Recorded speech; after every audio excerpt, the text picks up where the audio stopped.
नमस्कार विद्यार्थियों, हम पढ़ रहे हैं समास प्रकरण। और जो समास प्रकरण है उसमें हमारा चतुर्थी समास चल रहा है। और चतुर्थी तत्पुरुष समास में क्या होता है, देखिए एक सूत्र है हमारा, चतुर्थी तदर्थार्थ बल हेतु सुख रक्षितय, कि चतुर्थी अंत सुबंत।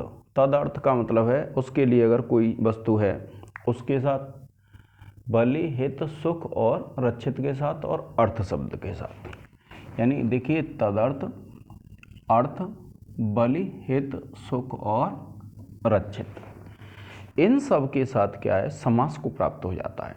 कौन सा? पहला पद तो क्या होगा, चतुर्थी विभक्ति में होगा, और दूसरा कौन सा होगा, तदर्थ। तदर्थ का तात्पर्य होता है उसके लिए हो। जैसे मान लीजिए मैं एक उदाहरण लेता हूं,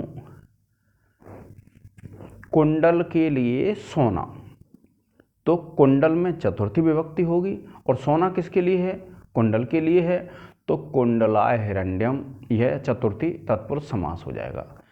इसके लिए हम यूप दारु ये उदाहरण पढ़ चुके थे, और आज हम पढ़ेंगे एक दूसरा जो शब्द है उसका नाम है अर्थ। अब इस अर्थ के लिए एक वार्तिक लिखा गया है।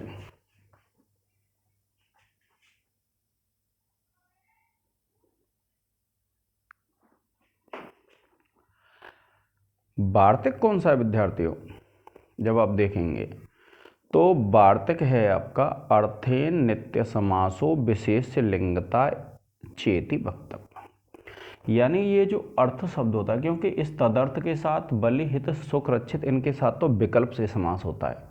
मैंने बताया था आपको समास दो प्रकार से हो सकता है, एक विकल्प से और एक नित्य। तो ये देखिए क्या कहता है, अर्थ के साथ नित्य समास कहना चाहिए कि भैया पहला पद यदि चतुर्थी विभक्ति में है और दूसरा पद यदि किस में है, समर्थ सुबंत है, और क्या कौन सा है, अर्थ शब्द है, तो उनका समास तो हो जाएगा, लेकिन वो कौन सा समास होगा, नित्य समास होगा, और उसका जो लिंग है वो विशेष्य के आधार पर चलेगा। जैसे देखिए एक जो पहला है इसका अर्थ आप लिखेंगे, तो देखिए अर्थ क्या है इसका, कि अर्थ सुबंत के साथ चतुर्थ अंत का जो ऊपर समास कहा है उसे नित्य कहना चाहिए, और इस समास का लिंग विशेष्य के आधार पर होना चाहिए। आप लिख लेंगे इसको, क्या है इसका अर्थ, कि अर्थ सुबंत के साथ चतुर्थी अंत का जो ऊपर समास कहा गया है उसे नित्य कहना चाहिए, और इसका लिंग विशेष्य के आधार पर होना चाहिए। अब देखिए एक है इसमें द्विजार्थ सूपः, ठीक है।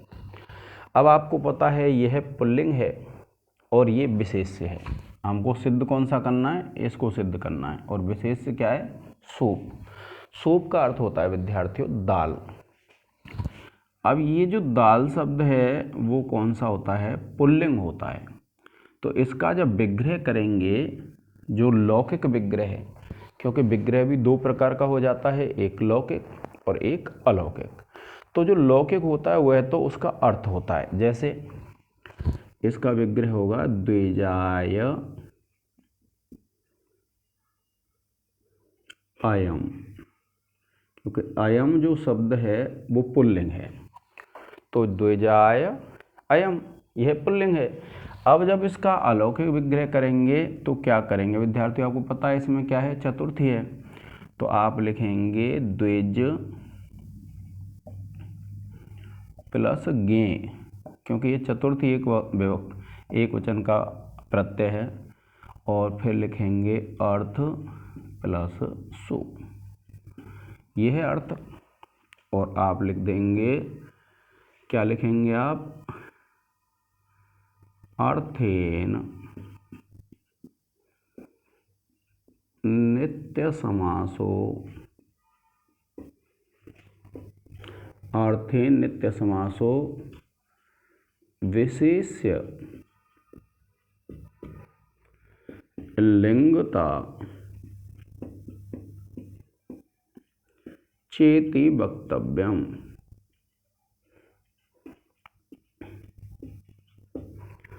वार्तिक की सहायता से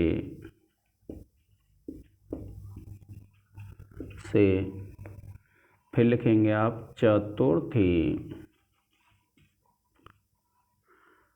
तदर्थार्थ वले हित सुख और रक्षितैः सूत्र से चतुर्थी अंत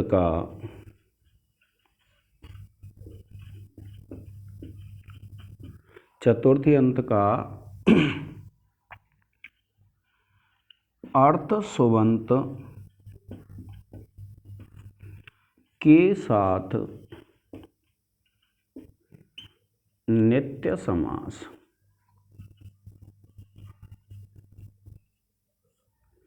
करने पर। प्रिय विद्यार्थियों, आप इसका एक स्क्रीनशॉट ले लें।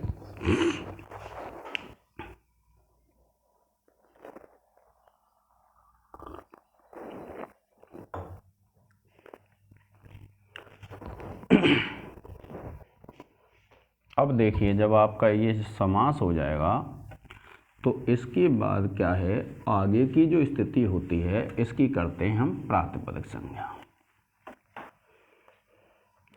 चाहे तो उपसर्जन संज्ञा कर सकते हैं, नहीं तो प्रातिपदिक, जो चाहे वो कर सकते हैं आप लिखेंगे द्विज प्लस ज्ञेय प्लस अर्थ प्लस सो तो लग जाएगा विद्यार्थियों प्रथमा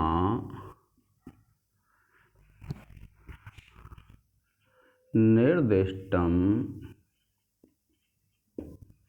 समास उपसर्जनम। सूत्र से द्विज प्लस ज्ञेय की प्रातिपदिक संज्ञा।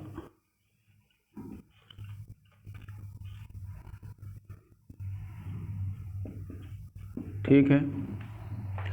अब देखिए, ये जो प्रातिपदिक संज्ञा हो जाएगी, फिर हमको क्या करना है, इसका पूर्व निपात करेंगे। द्विज प्लस ज्ञेय प्लस अर्थ प्लस सो, और सूत्र लग जाएगा विद्यार्थियों उपसर्जनम पूर्वम। सूत्र से उपसर्जन संज्ञक का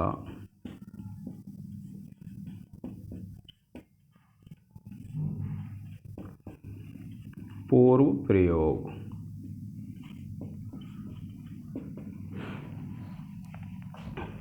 फिर क्या करेंगे, इसकी प्रातिपदिक संज्ञा कर लेंगे। आप लिखेंगे द्विज प्लस ज्ञेय अर्थ प्लस सो, और सूत्र लग जाएगा विद्यार्थियों कृत तद्धित समासाश्च। सूत्र से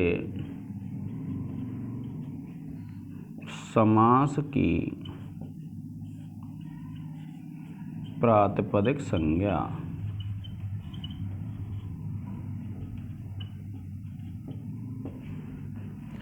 इसका एक स्क्रीनशॉट ले लें विद्यार्थियों।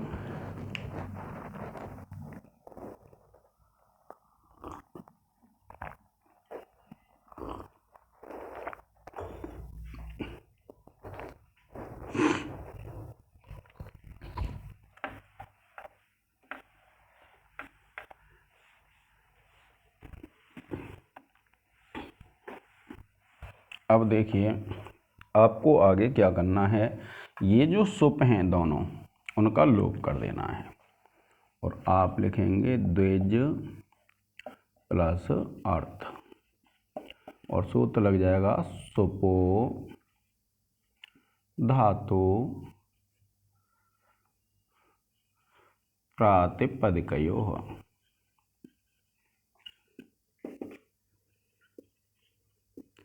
सूत्र से प्रातिपदिक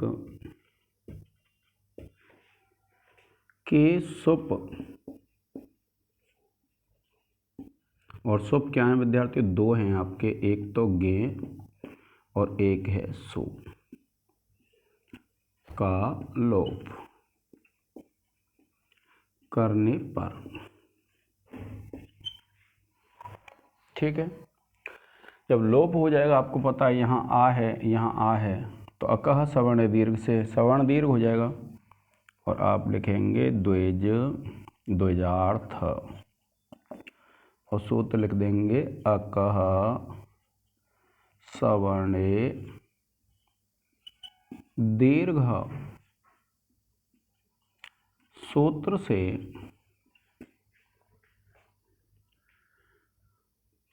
पूर्व और पर आकार को सवर्ण दीर्घ करने पर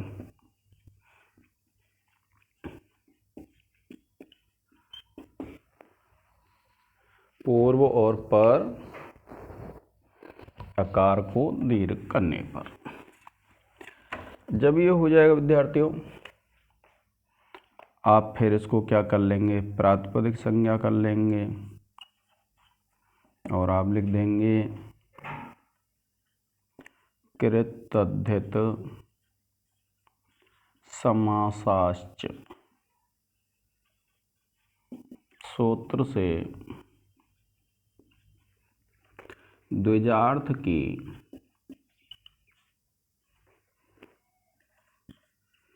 प्रातिपदिक संज्ञा। और फिर देखो विभाग व्यक्ति, मैंने आपको बताया था ये क्या है, सूप है, तो द्विजार्थ सूप, तो सूप क्या है, पुल्लिंग है, तो पुल्लिंग है तो ये जो सब धातु, ये जो समास का रूप है ये भी पुल्लिंग में सिद्ध होगा और फिर आप इसको लिख देंगे द्विजार्थ और आप लिख देंगे विभक्ति कार्य करने पर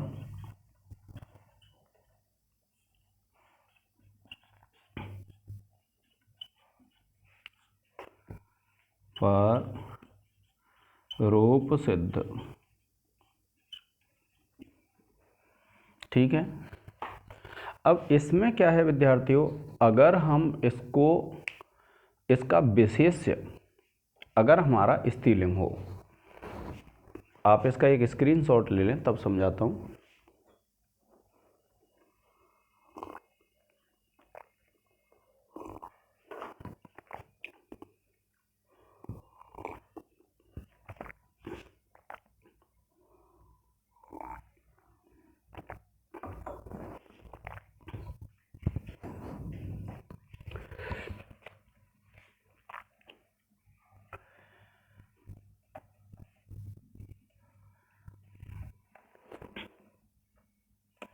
देखिए, अब मान लीजिए आप सिद्ध करते हैं द्विजार्था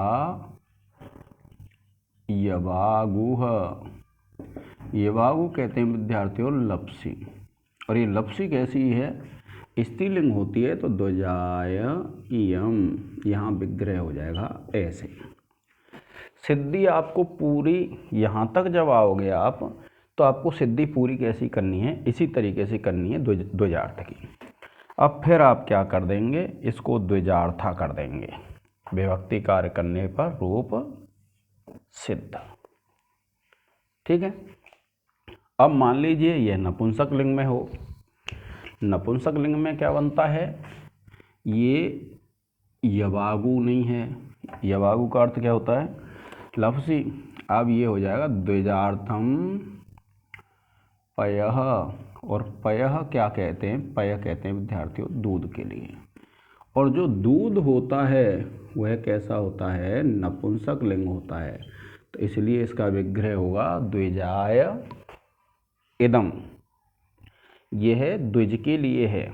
और आप यहाँ जब सिद्धि करेंगे तो आप लिख देंगे द्विजार्थम। जब विभक्ति कार्य करेंगे तो आप क्या लिख देंगे, द्विजार्थम। तो इस तरीके से विद्यार्थियों आपको ये सिद्धियाँ करनी हैं। तो इस लेक्चर में आपके में यही, आगे पढ़ेंगे दूसरी सिद्धियों को। जय हिंद, जय भारत।